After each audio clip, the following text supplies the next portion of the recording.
Hi, I'm Lindsay Ell, and you are hanging out with Vox. These are Vox mini lessons, and today I want to teach you all about the CAGED system. If you've never heard the word CAGED or you don't know how it applies to the guitar, then that's why I am here. If you've heard about it but you don't really know how it breaks down, then that's also why I'm here. I love the CAGED system. I learned it quite early on when I was learning guitar, and it helped just open up a whole new world of chords and inversions, and it taught me how to be less dependent on my capo, or even just use my capo in different ways.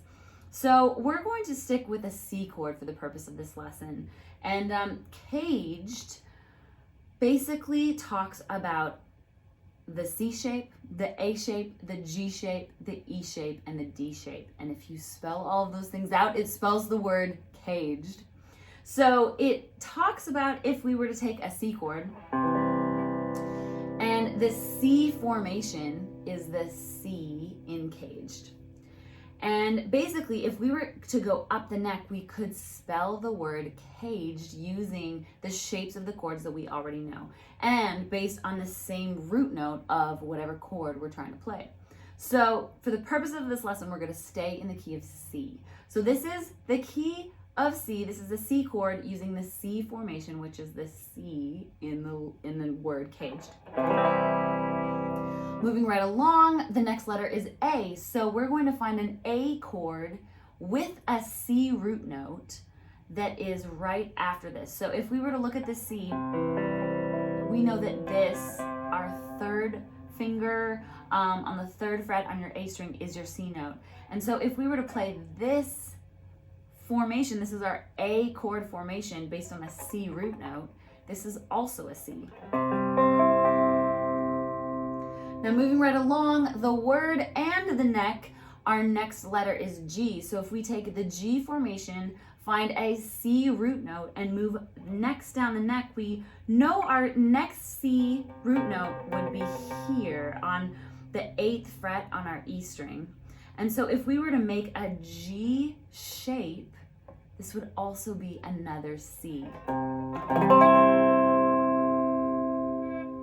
Okay, now moving right along, in caged, the next letter is of course our E. Taking from the root note of on the 8th fret of our C right here, we're just going to make our E form, like our E chord formation, and this is another C.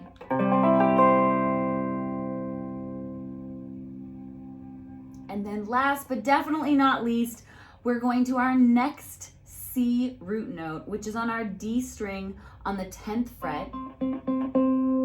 And we're going to take the last letter of the word caged, which is D, of course. And so we're going to take a D formation to that C root note, because when we play D down here, the root note is on our 4th string. So if we take the C root note up here and just make the D chord formation, that would be another C. So caged basically means C shape, A shape, G shape, E shape, D shape, finding the C root notes up and down the neck, and you can play C chords for days.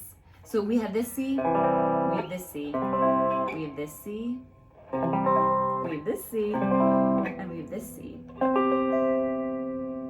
And then it opens up a whole new world of possibilities with solos, with parts, with improvisation, with even connecting each chord to different scale positions. It really helps you learn the neck and know, okay, we're in the key of C. Okay, I could start here, I could start here, I could start here.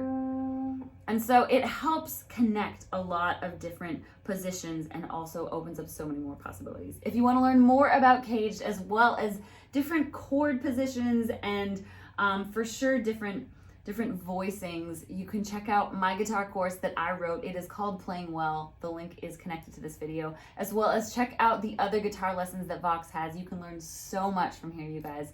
I'm Lindsay Ell, hanging out with Vox.